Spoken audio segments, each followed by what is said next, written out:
Assalamualaikum warahmatullahi wabarakatuh. Halo, gimana kabar kalian? Semoga selalu sehat, semangat, dan selalu bahagia. Di masa pandemi ini, jangan lupa selalu disiplin jalankan protokol kesehatan ya. Nah, di video kali ini kita akan membahas tentang kerajinan serat part 2. Yang akan kita pelajari adalah 1. Proses produksi kerajinan serat. Yang kedua, produk dan proses kerajinan bahan serat. Dan yang ketiga, kemasan produk kerajinan bahan serat. Yuk, langsung saja kita simak ya. Proses produksi kerajinan bahan serat. Teknik dasar kerajinan tekstil adalah segala cara yang dilakukan untuk membentuk atau mengolah bahan tekstil. Adapun teknik yang digunakan sangatlah beragam. Penggunaan teknik dasar ini disesuaikan dengan kerajinan yang akan kita buat. Adapun teknik-teknik dasar dalam keterampilan kerajinan tekstil yaitu: pertama adalah teknik menenun. Teknik menenun dapat digunakan untuk pembuatan produk kerajinan tapestri. Dan yang kedua adalah menjahit. Menjahit adalah pekerjaan menyambung kain dan bahan-bahan lainnya yang bisa dilewati jarum dan benang. Menjahit bisa dilakukan dengan manual atau menggunakan mesin jahit. Ketiga adalah mengikat.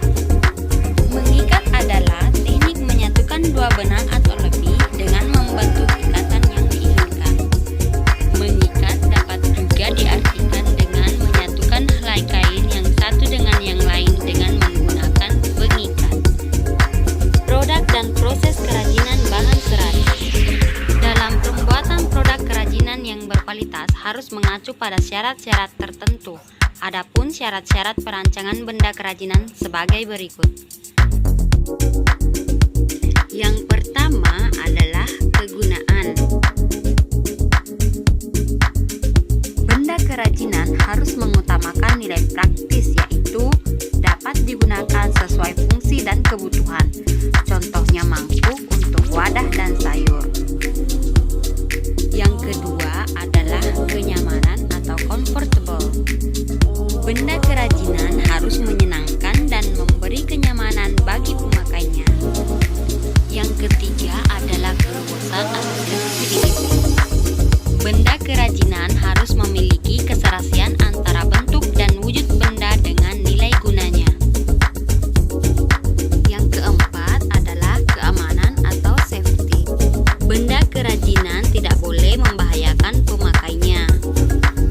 Contohnya, piring dari serat kelapa harus mempertimbangkan posisi zat pelapis dan pewarna yang dipakai agar tidak berbahaya. Yang kelima adalah keindahan atau estetik. Benda yang indah mempunyai daya tarik lebih dibandingkan benda yang biasa-biasa saja. Produk kerajinan yang dihasilkan dari serat tumbuhan dan hewan sangat banyak. Berikut contoh produknya. Contoh produk kerajinan yang pertama adalah produk kerajinan serat tumbuhan. Kerajinan serat tumbuhan dibagi tiga. Yang pertama, bahan serat tumbuhan. Kedua, alat produksi kerajinan serat tumbuhan. Dan yang ketiga adalah produk kerajinan serat tumbuhan. Beberapa contoh bahan serat alam dari tumbuhan yang dapat diolah menjadi produk kerajinan pengolahan cukup sederhana, yaitu dikeringkan secara alami dengan sinar matahari. Berikut contoh-contohnya: serat dari pelepah pisang, serat dari daun jagung, serat dari daun pandan, dan serat dari enceng gondok. B. Alat produksi kerajinan serat tumbuhan. Alat produksi yang biasa digunakan adalah gunting, cutter, lem tembak, dan jarum. Produk kerajinan serat tumbuhan.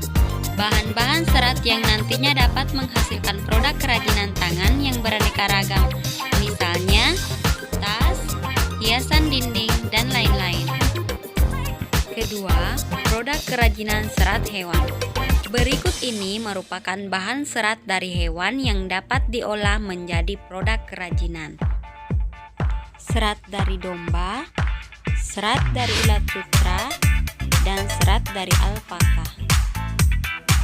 Pengolahan bahan serat hewan dilakukan dengan beberapa tahap seperti pencukuran, pembersihan, dengan cara pencucian, pengeringan, dan pemintalan. Berikut alat produksi kerajinan serat hewan yaitu gunting, jarum, mesin pemintal, dan alat cukur. C. Produk kerajinan serat hewan. Contohnya busana, kain shawl, kain tenun, dan kain batik. Selanjutnya, kita sudah masuk di kemasan produk kerajinan bahan serat. Penyajian sebuah produk kerajinan disebut juga kemasan. Bentuk kemasan sangat membantu produsen mengenal produk dan mendekatkan produk kepada konsumen. Dilihat dari fungsinya, kemasan memiliki 4 fungsi utama yaitu A. Menjual produk, B. Melindungi produk, C. Memudahkan pengguna produk, D. Memperindah penampilan produk. Alhamdulillah, tidak terasa semua pemaparan tentang kerajinan serat part 2 telah selesai. Sekarang, yuk coba kita ulangi kembali apa saja yang telah kita pelajari hari ini. Yang pertama, teknik dasar dalam kerajinan tekstil ada beberapa yaitu menenun, menjahit, dan mengikat. Kedua, ada 5 syarat perancangan benda kerajinan yaitu kegunaan, kenyamanan, keluasan, keamanan, dan keindahan. Ketiga, contoh produk kerajinan serat tumbuhan yaitu dompet dari olahan daun pandan, tikar dari olahan serat daun pandan. Keempat, contoh produk kerajinan dari serat hewan yaitu kain sutra, kain batik, kain ikat celup. Sekian dari saya. Wassalamualaikum warahmatullahi wabarakatuh.